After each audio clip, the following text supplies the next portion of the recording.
Good evening. Acts chapter 16. Sa ating Bible reading, please.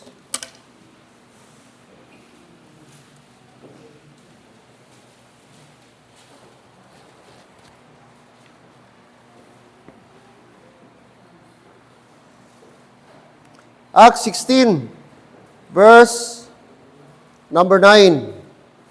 Verse number 9.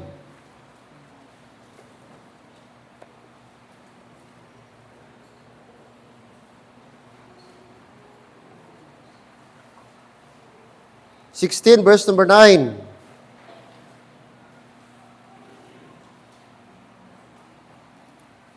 Okay, verse 9. Basahin natin, read. And a vision appeared to Paul in the night. There stood a man of Macedonia and prayed him, saying, Come over into Macedonia and help us. Amen. Lord, thank you this evening na binigyan nyo kami another Wednesday po for this month of May. Thank you, Lord, na abot namin, na experience namin ang another month naman. And it's my prayer na sana, Lord, another month gibigay nyo sa amin na patuloy kaming maging masigasig, maging mainit sa pagbigay ng oras sa inyo. Salamat, Lord, kahapon sa ulan na nagdilig sa paligid, sa lupa, kahit papano nadiligan ang mga tanim. Lord God, ang aming paligid, and salamat na wala po yung alikabok. And thank you, Lord, for everything. And this time, Lord, aming ibigay ang aming oras sa pakikinig na yung salita. Help us na mag-focus kami, sana aming pagsimba, kahit papano may makuha kaming lesson. Lord, this evening, ma-challenge ang aming mga heart, ang aming mga kaluluwa, Panginoon. Patawad, Lord, anumang bagay, nagkamali kami sa inyong harapan. In Jesus' name I pray. Amen. Thank you. And please be seated. Pakipasok kung pwede. Sino pwede nating ang ating whiteboard, please?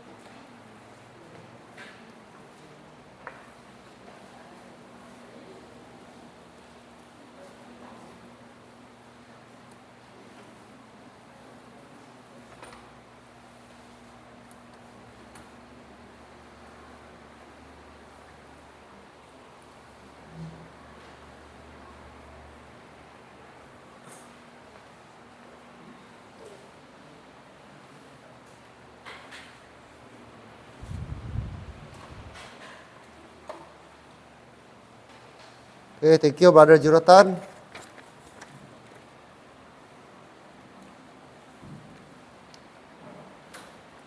Uy, may computation man. Ano ito, Brad? Last to?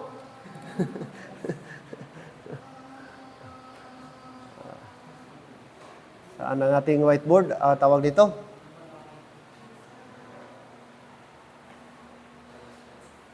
Eraser. Man. Ihanap daw sa ano?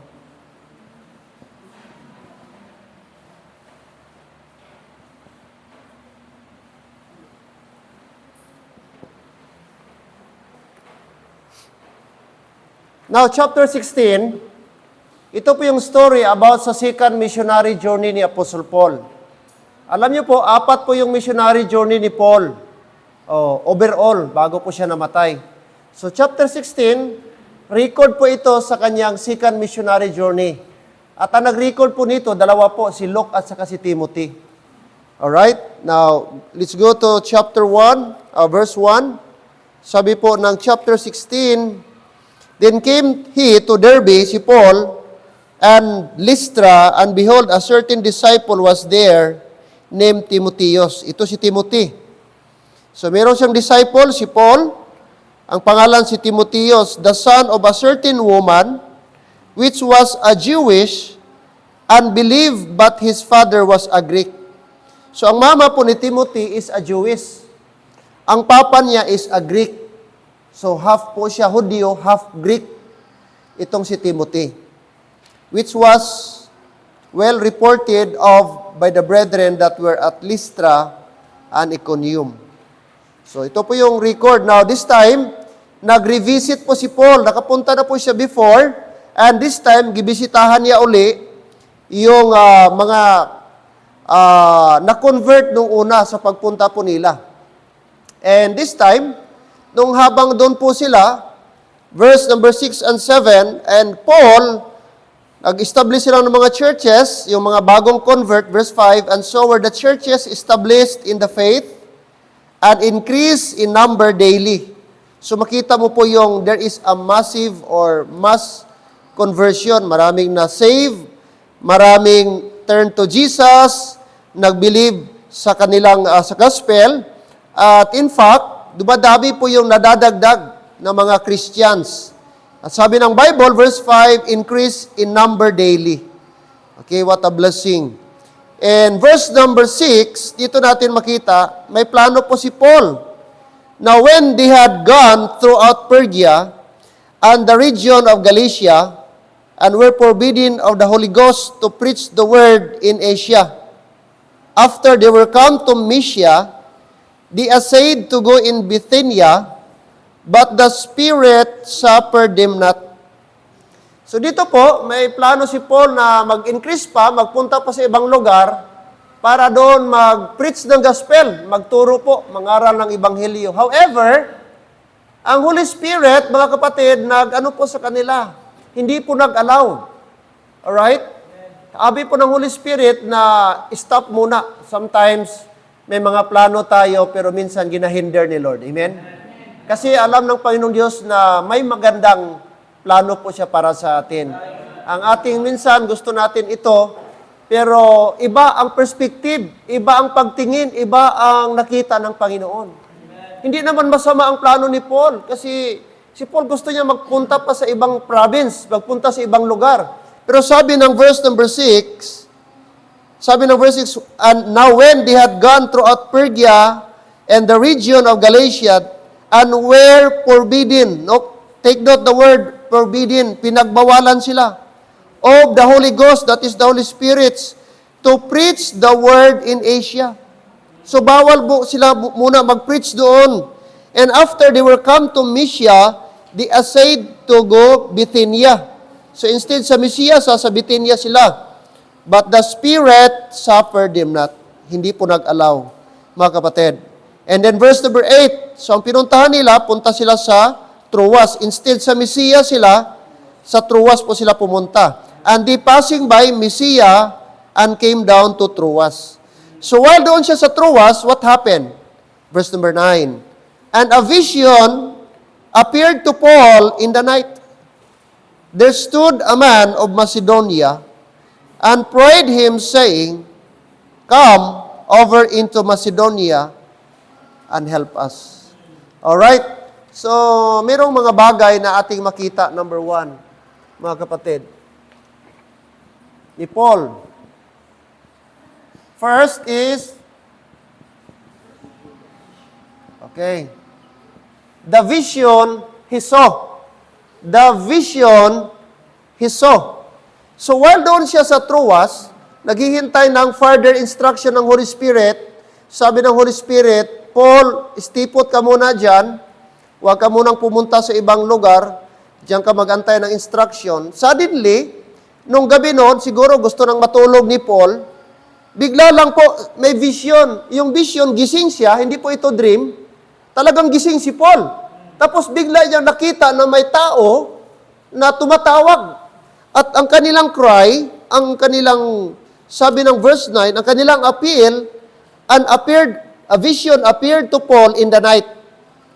There stood a man of Macedonia. So nakakita po siya doon sa tawag dito, sa kanyang vision ng isang tao. Oh, isang tao, mga kapatid, and no wonder, no doubt, ito po ay unsaved. No, hindi pa po ligtas. At ang kaniyang appeal, ang kaniyang request, sabi niya, come over into Macedonia. And anong prayer niya? Anong request niya? And help us. And help us. So, dito natin makita yung may mga tao pala na sa ibang part ng mundo na nag-a-appeal sila ba na sana makarinig sila ng gospel? No? Nagalong sila ng gospel na sana may mag-preach sa kanila, sana may magturo sa kanila, sana may magsabi sa kanila kung paano po maligtas, mga kapatid. Amen? No, sa ibang part of the world. Hindi siya nag-appeal, come over us and help us. Paano magnegosyo? Paano magkaroon ng kung ano mang bagay? Paano kami ma-educate? Paano kami mag-increase sa material na bagay? No. Ang kanyang desire, sabi niya, come over us and help us. So, ang kanyang concern ay ang kanyang spiritual. No? Spiritual, mga kapatid. So, makita po natin na kailangan po pala ma-spread ang gospel. Look at chapter number 7, please. Look at Acts chapter 7. No? Chapter number 7.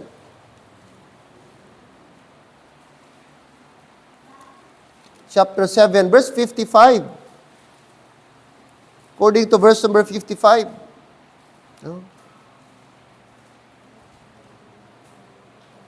Ito po si Stephen, who have received law by the disposition, verse 53, of angels and have not keep it. When they heard these things, they were cut to the heart and they gnashed on him with their teeth. Ito yung mga tao na karinig ng gospel. What happened? 55. But he, that is Stephen, being full of the Holy Ghost, looked up steadfastly into heaven and saw the glory of God and Jesus standing on the right hand of God, and said, Behold, I see the heaven opened, and the Son of Man standing on the right hand of God. Before namatay Stephen. And ano pa dito? Verse 57, Then they cried out with a loud voice and stopped their ears, and ran upon him with one accord. 58, and cast him out of the city, si Stephen. While ga-preach siya ng gospel, gikaladkad siya palabas sa syudad. And stoned him, and the witnesses laid down their clothes at a young man's feet, whose name was Saul. And they stoned Stephen, calling upon God, and saying, Lord, Jesus, receive my spirit. And he knelt down and cried with a loud voice, Lord, lay not this sin to their charge. And when he had said this, he fell asleep. So ito po yung story about kay Stephen na naging martyr po siya sa pag-preach ng gospel. O maraming na-convert, maraming na-save. No? Despite po sa danger, kapalit ang kanyang buhay, but yet ating makita po yung boldness ni Stephen sa pag-share ng gospel. Now tonight, mga kapatid, the vision he saw. O nakita ni Paul, itong mga tao, before ka magkaroon ng response, no? Before ka magkaroon, dapat bawat isa sa atin ay magkaroon ng vision. Si William Carey, saan ba siya naging missionary? Ay, idea kayo? Si William Carey, before siya nagpunta sa China, nagkaroon siya ng vision sa heart. Si William Carey is American missionary. 18th century, 17th century siya nag-start. At ang kanyang desire na ang mga Chinese magkaroon din ng gospel. Kaya alam naman natin ang China is Buddhist. Si Buddha po ang kanilang gina-consider na God. Bago siya pumunta, meron siyang vision na sana itong mga Chinese someday masave ito. Itong si David Livingstone, bago siya nagkaroon, taga United Kingdom siya, taga England. Bago siya nagpunta sa Africa, nagkaroon siya ng vision na one day itong Africa, magkaroon sila ng gospel. Kailangan masave ang mga Africans. Right? Sino pa? Si Hudson Taylor, mga kapatid, sa Burma. Ito ng mga missionary before sila nagpunta sa mission field, meron silang vision na sana one day, itong mga tao masaturate ng gospel. So, kailangan po natin magkaroon ng vision. Amen, church? Pag wala tayong vision, sabi ng Proverbs, without vision, okay? Tingnan natin ang Proverbs 29:18. Proverbs 29.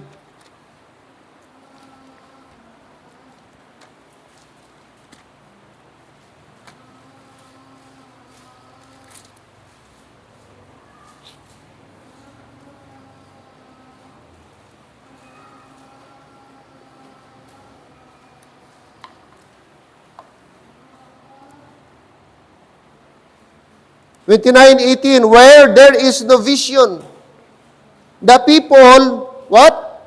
Perish. But he that keepeth the law, happy is he. Sinulat ni Solomon, itong Proverbs, to instruct us mga kapatid na importante po magkaroon tayo ng vision.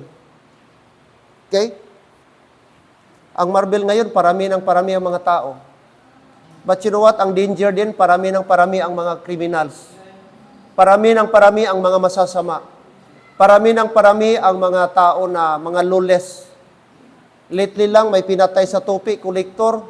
The other day, dito naman sa Paredes, nagtitinda ng ukay-ukay bindor. Grabe ang krimen sa atin. Maya-maya. Way back 10 years ago, 15 years ago, dumating ako 2002 dito. Hindi pa ganun kalala, ang daming patayan. Pero ngayon, halos ga-compete na tayo sa Jinsan. Every now and then, may shooting. May shooting.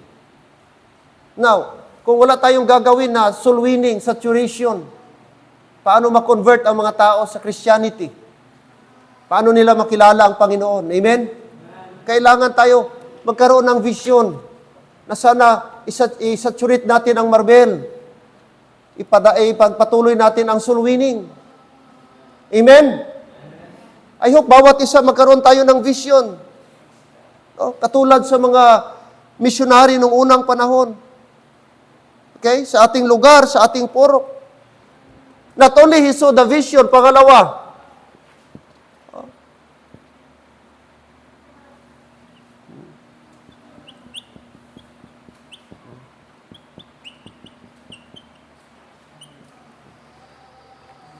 the voice he heard. Balik tayo doon sa Acts chapter 16. Acts 16.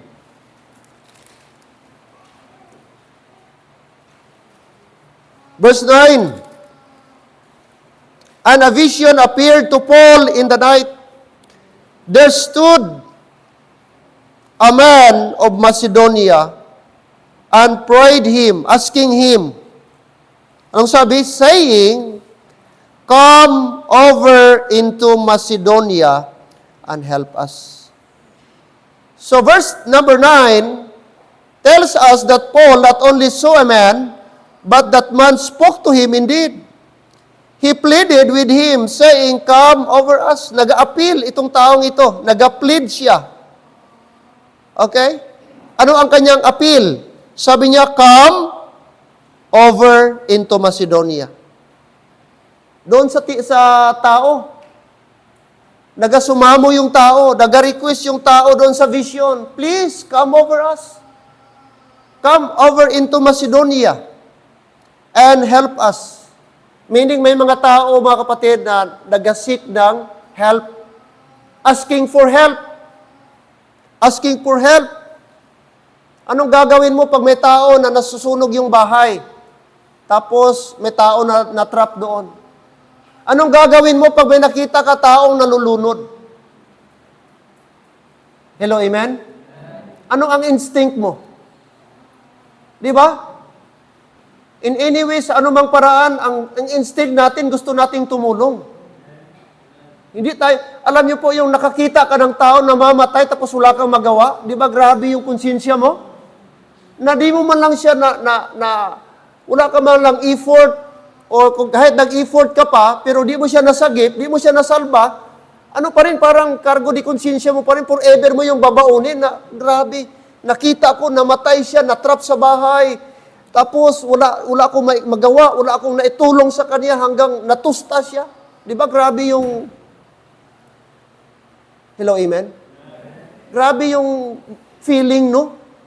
Na nalulunod, dying yung tao, tapos grabe, gahingi, even sa last minute sa buhay niya, gahingi siya ng rescue, tapos hindi mo siya natulungan. Na, the same scenario sa ating binasa, yung sa vision ni Paul, na itong mga tao, nag-request siya. Itong Macedonian person, kaya meron tayong kanta, send the light, there's a call comes ringing on the restless wave, send the light, We have heard a Macedonian call. Itong mga tao sa Macedonia, mga unsaved. Mga tao sa Macedonia, ga-request sila na masave sila. Kaya ga-request sila ng somebody na tumulong sa kanila. Somebody na mag-preach sa kanila ng gospel. They are pleading. Hello? Narinig ni Paul, nakita niya, but also narinig niya, come! At ano ang appeal nila? Ano ang kanyang request? Oh. Help us.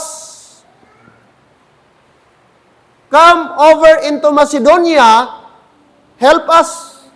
Tulungan niyo kami. Grabe nga appeal. Specific, mga kapatid. And help us. Don't you know? Marami pa rin mga Macedonian call ngayon. Siguro di na Macedonia, kaya ang Macedonia, ano ito, lugar. Ang tawag sa mga tao doon, Macedonian. Okay? Siguro, the same appeal sa mga tao ngayon. Maybe ang African, please help us. Indians, the same. Ang Indians, the same message, help us. Chinese, the same pleading nila. Ang mga Chinese, please help us. Siguro hindi literal na marinig natin yung tawag ng mga Chinese na sila mismo. Pero yung urgency po ng gospel, yung need ng gospel nandun. Na mga Vietnamese kailangan. The same, kailangan nila ng gospel. Kailangan nila ng missionary na pumunta sa kanilang lugar para magturo at explain po ng gospel. Hello, amen, church? Kailangan natin, okay? Kailangan natin marinig ang voice. Sadly, maraming mga tao nakakarinig pero gina-ignore lang. Gina-ignore natin ang need. Malaki po ang need, mga kapatid. Malaki ang need po sa gospel. The voice he heard. Narinig niya.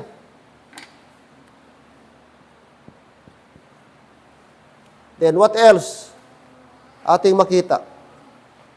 Look at verse number 20.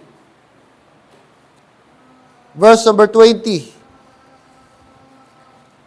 Verse 20. When they desired him to tarry longer, 20, so mightily grow the word of God. Sorry, chapter 18 ang nabasa ko. Galipad kasi ito, Verse number 10. And after he had seen the vision, immediately we endeavored to go to Macedonia, assuredly gathering that the Lord had called us for to preach the gospel unto them. Amen.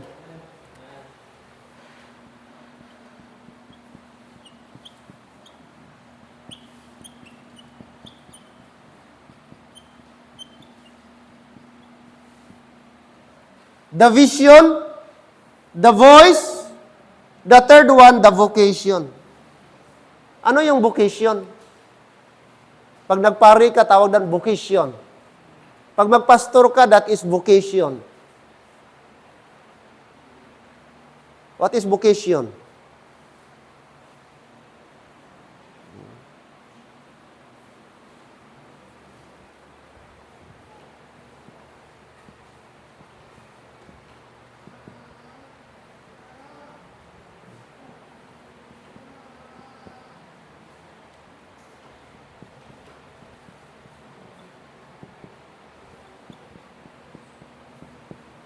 Yan. Divine call to religious life. Divine call to religious life. Ang meaning, ibang meaning, the special function of an individual or a group. Pero ang pinaka-ano po niya is divine call. So may tawag galing sa langit, galing sa Panginoon, na ikaw ay mag-engage sa isang divine call, divine activity. And that is vocation. Okay? And don't you know, lahat tayo may vocation? If you are saved tonight, we have divine call. Hindi lang yan pang pastor, hindi lang yan pang pari, hindi lang pang Bible student. Every saved and single individual or person, we have a definite divine call. Oh, and that is na mag-share po tayo ng gospel. So ano po ito? So makita natin dito na si Apostle Paul, girecognize niya that God was in this experience. So si Lord po dito ang nag-intervene. Alright? So ang purpose para ni Lord, sana ibang lugar ni Paul pupuntahan, pero sabi ng Holy Spirit, huwag muna, kay may iba siyang lugar. May mga tao na mas need na dapat puntahan ni Paul. Kaya salamat kay Paul na hindi po siya tao na kapag ka po hindi nasunod yung gusto niya ay na-upset siya. No. Na-realize ni Paul na ang plano ng Panginoong Diyos is mas better kaysa kanyang plano. Nag-submit po siya sa plano ng Panginoong Diyos. At dito po natin makita, yun pong kung bakit gidelay ng Panginoon ang plano ni Paul. Hindi niya gi-allow doon sa kabila. Kaya mayroon palang mas malaki dito na mission si Apostle Paul. At makita po natin yung kaniyang obedience. Look at verse number 10. Sabi po ng verse number 10, and after he had seen the vision, immediately we endeavored to go to Macedonia. Alright? Merong vocation. In other words, nag-respond si Paul. In short, obedience. Nag-obey siya. Anong klaseng obedience?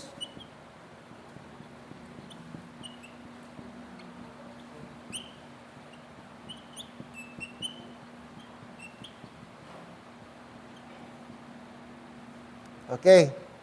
Anong klaseng obedience? Number 1, it was prompt obedience. It was prompt. Anong ibig sabihin ng prompt? Pag sinabing prompt,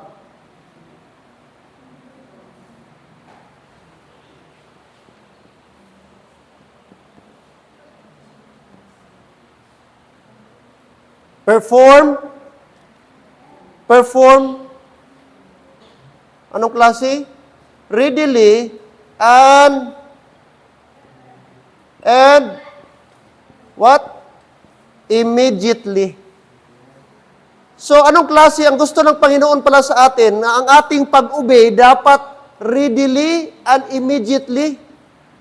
Like kay Apostle Paul, tingnan niyo verse number 10, and after he had seen the vision. Nung narinig niya yung vision, nakita niya yung vision. Notice the word, immediately. Hindi pa ba nagtagal ng other day? Hindi pa umabot ng next week or next year? Sabi ng Bible, after si Apostle Paul nakakita sa vision, ang kanyang response immediately. Saan siya nagpunta? Doon sa Macedonia. Kung gusto ng Panginoong Diyos sa atin na katulad kay Paul, ready. Kasi ang mga tao, ang need sa mga tao, Brad, ang kamatayan, walang ginahintay. No? Ang oras, okay? By the way, ilan ang tao na mamatay? Per second. Don't you know? 7 per second. 7. Average lang yan. Per second. Ang 7, i-times mo 60 seconds, 1 minute. 60 seconds, 1 minute. 7 times 60, magkano yun? 420. 420, i-times mo naman sa isang oras. Oh. Ilang oras? How many minutes ba? 1 hour? 60 minutes. Oh. Imagine, grabe nga rating, grabe nga ratio ngayon. Kung ilan ang tao na mamatay. Kaya dapat, kung merong gi-impress si Lord, nag-visit ka, tapos parang na-feel mo kailangan, may need itong tao, dapat ko ito siran, parang ginamove ka ng Holy Spirit, dapat wag mong i-ignore. Amen? Wag mong i-ignore. Kasi yung ako minsan, guilty ako. Yung po bang, may mga tao na di ko man masabihan, pero may pagkakataon sana na mabigyan ko ng gospel tracts, pero wala akong gospel tracts. So ko, sayang ba? Sabi ko, balik ako sa sakyan, wala. Hikap ako sa bulsa ko, wala. Kahit saan, wala. Sabi ko, sayang ang opportunity na mabigyan mo lang kahit gospel tracts man lang. Di mo na mabalik yun eh. Di mo alam, makabalik ka pa, magkita pa kayo. Pero iba yung gospel tracts na kahit, ma'am, pakibasa, ma'am. Wala man akong enough time maka-explain, pakibasa na lang. Di ba? Napaka-importante yun. Kaya di mo alam, last touch na pala. Siya yung last na tao, nakabasa, nakarinig ng gospel, namatay the following day. Sabi nga pala ni Ma'am Joy, ni Brother Malakias, meron daw kayong nasira ni Sister Tiri, kapitbahay nila doon, namatay na.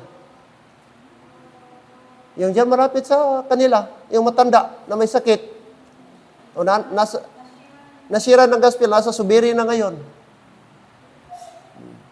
So yung pagkakataon ba, na di ko na pwedeng i-rewind.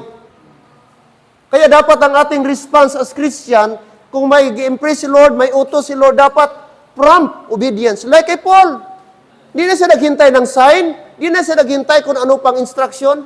Pagkarinig niya, please come over us. Come into Macedonia and help us. Nag-respond si Paul. Automatic pinuntahan niya. Di niya alam kung saan ang Macedonia. Wala siyang idea. First time na siguro makapunta ng Macedonia. Pero makita mo yung obedience ni Paul. Amen, Christians? I hope and pray like Apostle Paul, dapat ganun tayo sa gospel. Ang ating response, kapitbahay mo, magulang mo, loved ones mo na hindi pa saved, huwag nating, yung tawag doon, manana habit, mamaya na lang yan. Next time, next reunion, sirang ko na ito sa gospel. Ngayon, parang alanganin. Di mo alam, baka next reunion, wala na yan. Hello, amen? Kaya samantalahin natin. It was a prompt obedience. Instantly, immediately, sabi ng Bible, si Paul, in verse number 10. Verse number 10. Karoon siya ng action. Nag-respond siya. What else? Ating makita. Not only it was a prompt obedience. Second, it was united obedience. Bakit united? Notice the word verse number 10. In verse number 10, and after he had seen the vision immediately, we endeavored to go into Macedonia, assuredly, gathering that the Lord had called us for to preach the gospel unto them. Notice the word, yung ginamit ni Paul na mga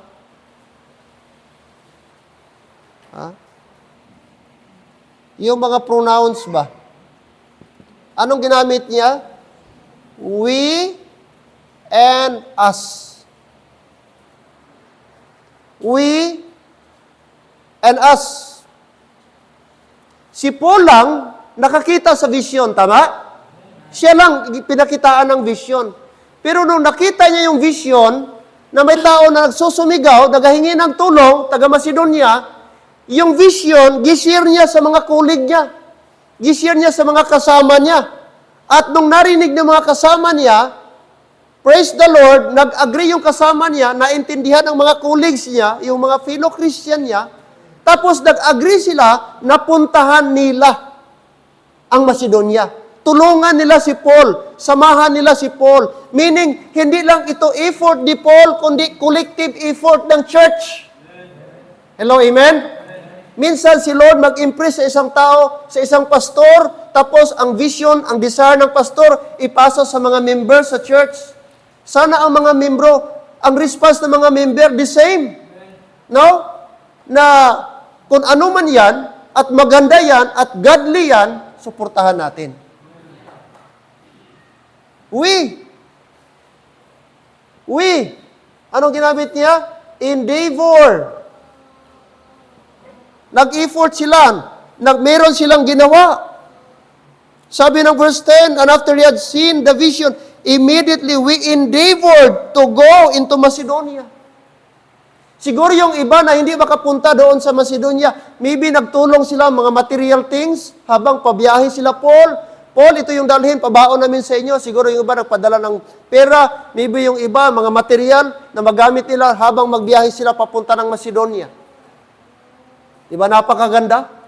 Na meron silang united heart. Meron silang united vision. Nag-contribute sila, nag-cooperate sila para sa mission ni Apostle Paul. Hello, amen? Napakaganda sa isang church na united. Napakaganda sa isang congregation na united ang vision. Ano?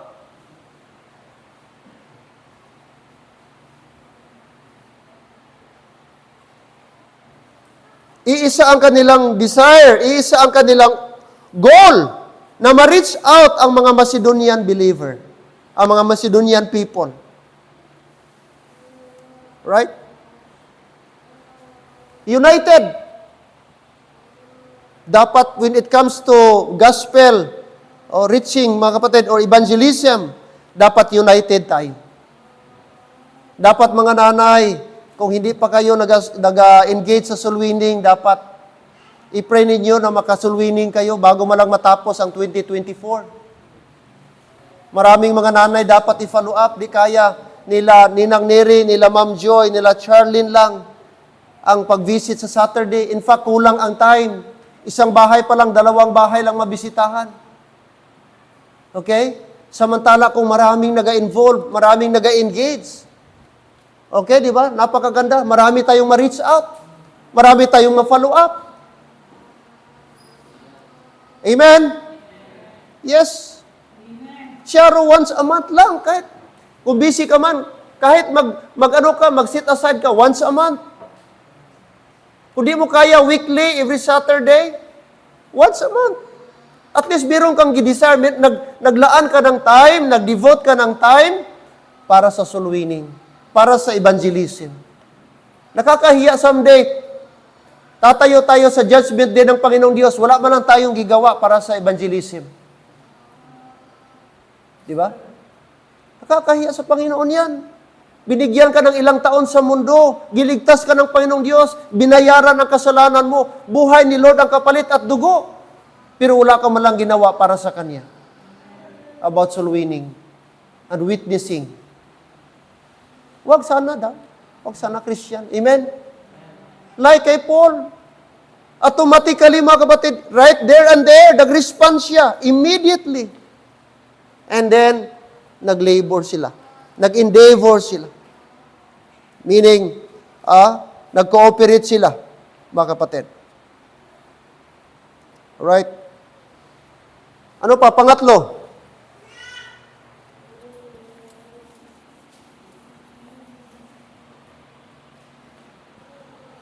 It was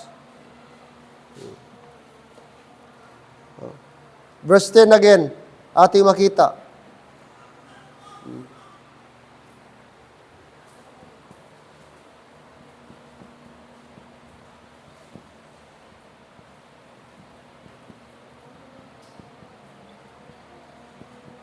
Next, not only it was a prompt obedience, united obedience, but third one is practical obedience. Like I said, endeavored.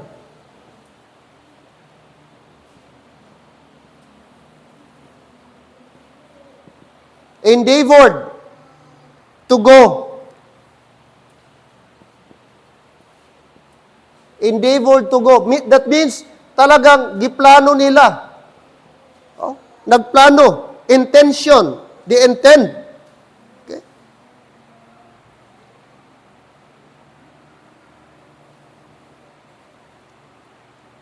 Meaning, hindi lang sila naawa, hindi lang sila na-convict, kundi talagang sumunod sila.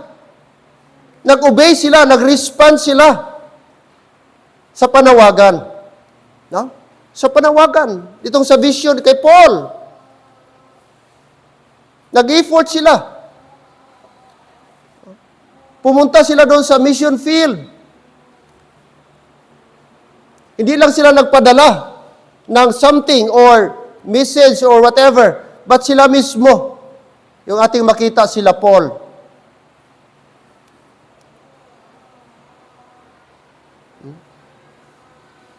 And after he had seen the vision, immediately we endeavored to go into Macedonia, assuredly gathering that the Lord had called us. Bakit po sila nagpunta? Because they realized nila it was the Lord. The Lord had called us for to preach the gospel unto them. Okay? Di natin alam gaano ang distance, gaano kalayo po yung itong Macedonia at saka ito pong Troas. Kasi this time, naka-station po sila sa Troas in verse number 8. So, nung while sa Troas si Paul, like I said, nakakita siya ng vision at nag-proceed kaagad siya doon sa Macedonia. Amen? Hindi niya sinabi, Lord, studyhan ko muna. I-profile ko muna itong Macedonia. Mag-mapping muna ako, mag-study muna ako. Ano ba yung kalayo ang Macedonia? Saan ba yan?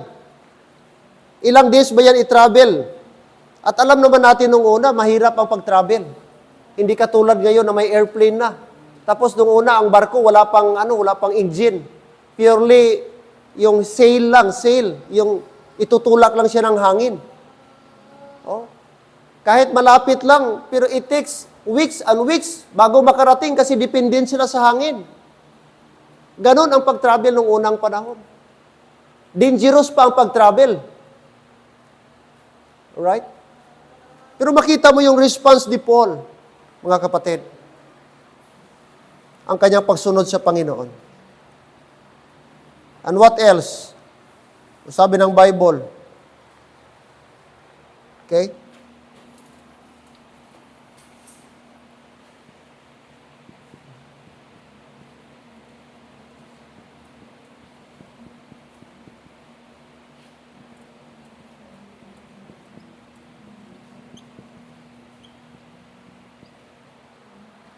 Verse 10 again. Verse 10, and after he had seen the vision, immediately we endeavored to go into Macedonia, assuredly gathering that the Lord had called us for to preach the gospel unto them.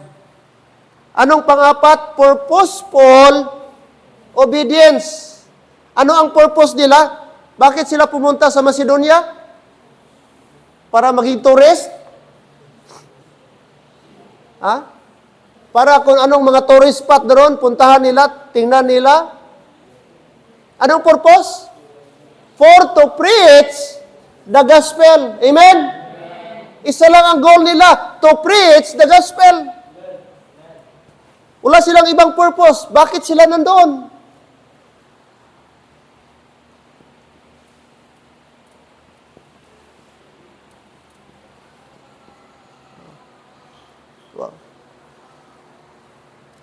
Yun ang tunay na obedience. Pwede man sila magpunta doon sa Macedonia. Pero possible din na ang purpose hindi tama. It doesn't mean nasa lugar ka, tama na. Hello, amen? Look at Jonah. Diba? Gusto ng Diyos sa kanya sa Nineveh. Pumunta siya sa Tarshish. Pagdating niya sa Nineveh, kontra gusto pa. Nag-preach siya, about repentance. Nag-preach siya na i-just ng Panginoong Diyos. Itong Nineveh. Sabi niya, magbalik loob kayo sa Panginoon. Magbalik kayo sa loob, balik loob kayo sa Panginoon. Yun na po ulit-ulit na preaching ni Jonah. And praise the Lord, kahit simple lang kanyang message, ang mga tao nag-response. Pero habang nandoon siya, naghintay siya na i-just ng Panginoon ang city. Di ba? So, napaka-awkward yung ginawa po ni Jonah.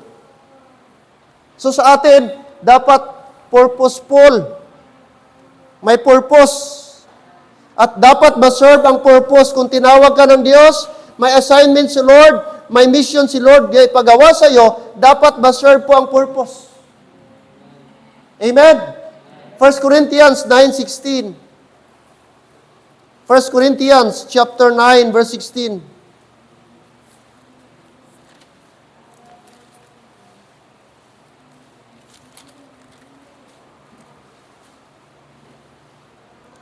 9:16, ready, go. For though I preach the gospel, I have nothing to glory of, for necessity is laid upon me. Woe is unto me, if I preach not the gospel. Sino nagsabi? Apostle Paul. Sabi niya, woe is unto me. Woe is unto me. Who is woe? That is expression of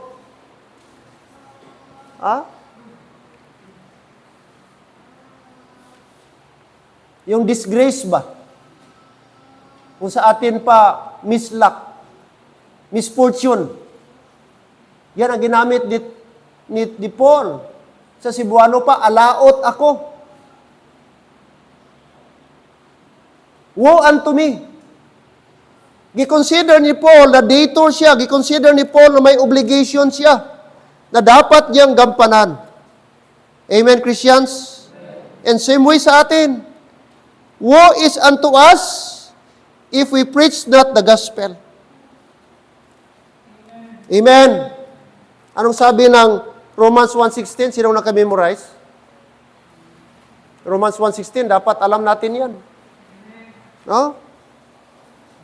For I am not ashamed of the gospel of Christ, for it is the power of God unto salvation to everyone that believeth, to the Jew first, and also to the Greek. Sabi ni Paul, for I am not ashamed. Hindi niya ikinahiya ang pag-preach ng gospel. Bakit? Ang gospel, it is the power of God unto salvation. Ito yung tool, ito yung instrument para masave ang tao, the gospel. At anong response ng tao? He should believe. He has to believe. Amen, Christians? By the way, explain ko lang kadali yung pong John 1:12. Kasi controversial din ito na verse. Anong sabi ng John 1:12? But as many as receive Him, to them gave He power to become the sons of God, even to them that believe on His name. Like I said, ang receive at believe doon, hindi po yan separate obligation. Isa lang po yan. So dapat, nakita nyo po doon, explain ko lang, ang the word receive, past tense. Nakuha nyo? May di. Ibig sabihin, ito ay hindi po bagay na i-receive mo pa lang, kundi natanggap mo na. Na-receive na kay past tense na, hindi tatanggapin pa lang. Nakuha nyo? Bakit receive na? Kasi nag-believe siya. Kaya ginamit ng Bible, receive, kasi nag-believe siya, kaya na-receive niya. Hindi ka pwede mag-receive nang wala kang gi-believe. Nauna ka, nag-believe ka, kaya gi-receive mo. Maliwanag? Kaya past tense, hindi yung tatanggapin mo pa. Hindi niya ginamit receive. Receive. Past tense pa lang, gawin mo pa lang. Pero sabi ng Bible, na-receive na. Oo. Sino yung naka-receive? Yung nag-believe. Amen? So, hindi ka pwedeng matawag, nag-receive ka na wala kang gi-believe. Resulta ang believing o ang receiving sa believe. The same gyapon sa Romans chapter 10, verse 13. Saan ang nauna? Believing or calling? Believing. Di ka pwede mag-call. Kahit ilang beses ka mag-call, kung wala ka nag-believe, walang kwenta yon. How shall they call on Him of whom they hath not believed? So nauna mo na, dapat mag-believe ka before ka mag-call. Hello, amen? So I hope ano po yan mga kapatid. So, dito po, ating makita, sabi ni Paul, for I am not ashamed of the gospel of Christ, for it is the power of God unto salvation. To everyone. To everyone that, what? Amen? Nabaptize? Nag-sinner's prayer ba o ano? No. To everyone that believeth. So, anong requirements? Believeth. To the Jew first and also to the Greek. So, dapat, wag natin ikahiya. By the way, church, i-pray nyo ako ngayong Saturday. Kaya merong grand reunion sila Sister Nining Sulit o Emily Sulit. O, sa Barrio Size. So, ang host, sila. Kasi may Batala, may Davao, ngayon dito ang host. So, malaking crowd po yan. So, gi-request, Pastor, ikaw mag-preach kay kung sa side ng parinti ni Mama, ng mga Katoliko, liko man ila ginapawali. So, kami man ang host, Pastor, so kami magbuot, sino man amon pawalihon. Ti, alangan man liko. Alangan man si Jikike. Siyempre, kami magbuot kay kami ang host, subaptis, Pastor. Oh, so gi-request tayo alas 9 ngayong Sabado sa Barrio Size. So i-pray nyo po mga kapatid, gamitin tayo ni Lord. No? Na tayo. Kung may parinti sila dito nga mag-atin nga liko, mayo. Oh, para nga makabati siya kung ano ang klaro nga gospel. Amen? It's a privilege. Kaya, wag tayong matakot. Ako basta may privilege, patay, buhi, patay, walihan. Ano nga okasyon? Dibo man yan, birthday man yan, patay man yan, o whatever man yan, dedication. Preach the word. In season, out of season. It's a privilege mga kapatid, makapreach. It's a blessing, makapreach. Kaya pasalamat tayo sa mga open door gibigay ni Lord na meron tayo, nakapreach tayo ng gospel sa PNP, mapa-army man yan. Oh, I'm praying matuloy yung aking target mga school, campuses. Makapreach tayo. It's my prayer, Lord. Itong natitirang lakas ko habang kaya pa. Preach the gospel until the last breath. Amen? Anong puno sa life ta kung di ta magpagamit? Anong puno sa ating lakas kung di ta magpagamit? It's my prayer before sana mainang this year, magkaroon tayo ng street preaching. Dito mabalaan sinugid ang mga tuod nga isog. Hello, amen. Street preaching. And by the way, good news mga kapatid, si Pastor Aldrich willing magpahiram ng kanyang speaker at microphone. Mag-pray tayo yung portable, yung i-charge lang ba? Oh, yung i-charge lang. Kasi siyempre pag mag-preach tayo, wala tayo makakonect. Oh, maghanap tayo ng battery ng truck. Pag maglubat, i-charge natin doon. O buhay naman, Brother Edwin, butang ta trompa, plus speaker pa nga, di ba? Amen? Wali, sa tibuok kalibutan, wali, isang yaw sa tanan. Amen? Wali.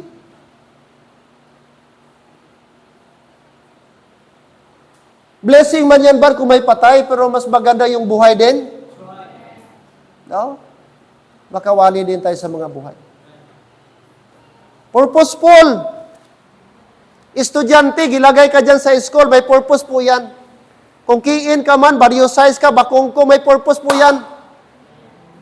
Amen? Para mag-invite ka, mag-share ka, mga classmate mo.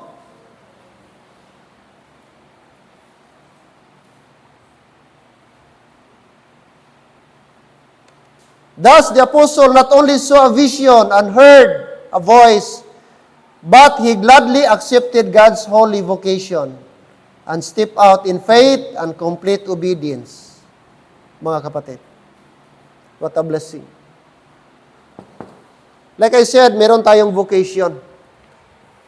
Meron tayong vocation. Lahat. Bawat isa sa atin, tinawag tayo mag-share ng gospel. Acts 1:8, and we will close Acts 1:8.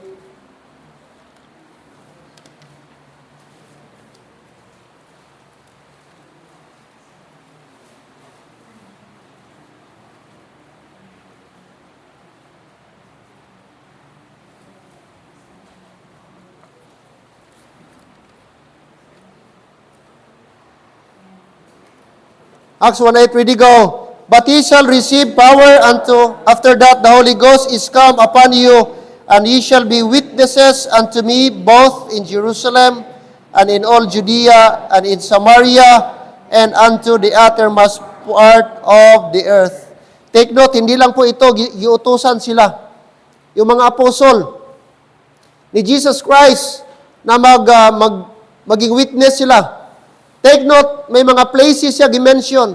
Jerusalem, Judea, Samaria, yan po ay part po ng Israel. Pero take note mga kapatid, itong word uttermost part of the earth, which is kasama po tayo. Wala siguro tayo sa Jerusalem.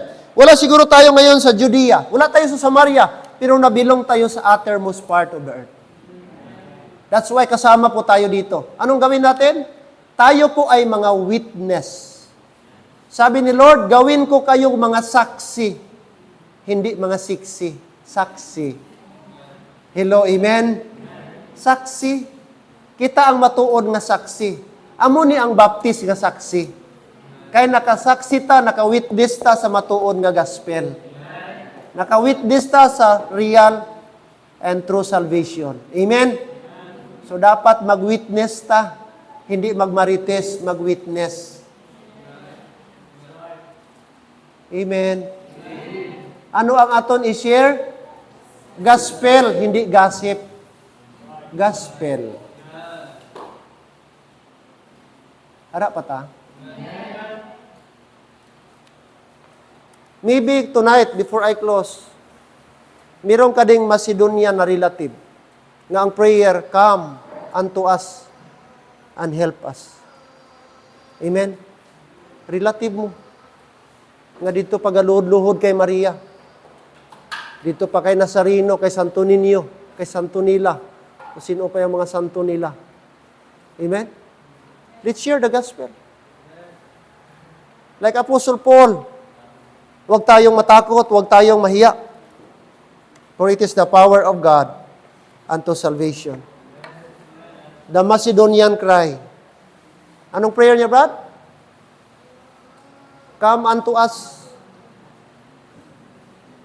and help us. And help us.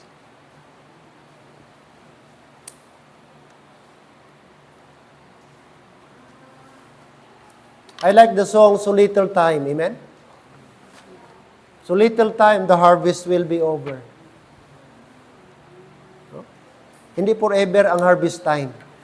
May season. Kaya, let's pray to the Lord na sana gamitin tayo ni Lord sa ating mga relatives. How I wish, no, na bawat member ng family, no, maraming mga members na marami ang family naga-church. Di ba? How I wish na maraming Barintos, member sa Liberty. Maraming, anong apelido ni Nanay Los? Si Hukami. Maraming, Parutsilin. Di ba? Maraming Marbibi. Maraming Deliverio. Amen? Maraming Bugna. Wow. Di ba? Napakaganda. Nanay, tatay, mga kapatid, pamangkin, apo, nasa church. What a blessing. That means, kapag ka maraming family sa church, that means concern. May family member dyan na concern niya na madala ang kanyang mga family, mga loved ones.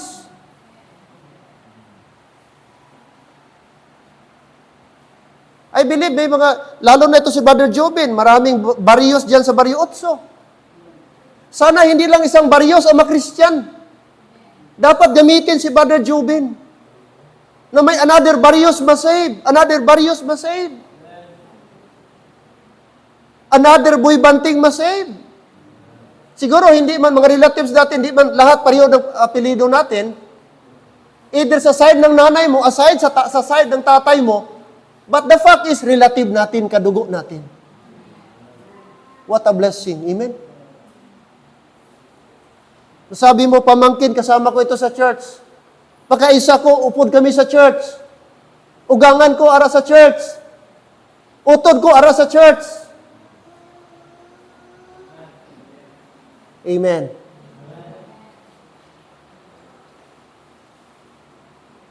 Dapat gamitin ito si Dave. Oh. Salamat. Sayang itsura ni Dave di magamit. Oh. Tingnan mo. Hello, amen? Ay, tingnan nyo lang si Dave. Titigan nyo si Dave.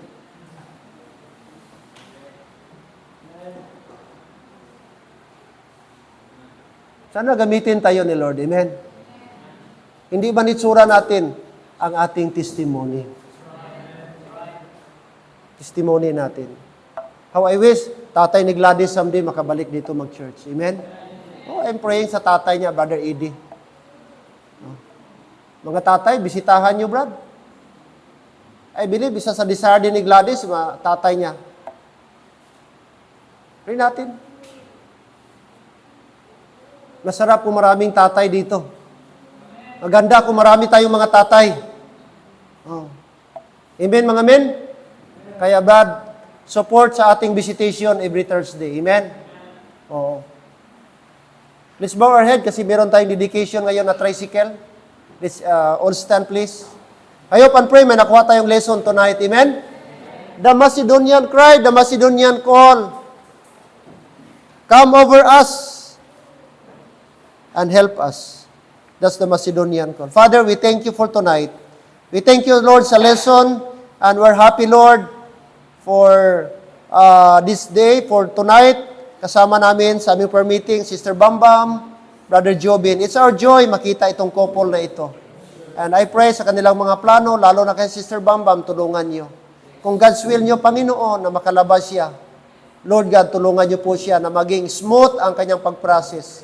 Tulungan niyo rin, Brother Jubin, na if ever matuloy ang kanyang misis, magpatuloy pa rin siya kasama sa kanilang mga anak ni Bambam sa pag-simba dito, Lord. At gamitin niyo, Brother Jubin. Marami siyang relative sa Barrio Otso, Lord. Gamitin niyo po siya na maging tulay siya, Lord, madala ang ibang mga relatives niya. At kaming lahat, Panginoon. Salamat, Lord. I believe sa aming mga family, may mga Macedonian din na the same ang kanilang request. Help us. Come unto us and help us na ma-explain namin, Lord, ang salvation. Kailangan nila ng tulong. Kailangan nila ng rescue, Panginoon, na before sila, Lord, magpunta sa eternity, ay masiran po namin ng gospel. Help us, Lord, na maging giver kami po ng gospel. Wherever we are, saan man kami, Panginoon, ay makabigay kami ng gospel tracts. Ugaliin namin mamigay ng gospel tracts. Huwag kaming mahiya. It's a simple act, Panginoong Diyos, yung maka-evangelize kami. Kaya, Lord, I pray, salamat na kabili kami ng stamp at hopefully malagyan namin ng stamp ang aming mga gospel tracts. And marami pong salamat muli. And tonight, I entrust to you everything, Lord God, in Jesus' name. Amen and amen. Remain standing.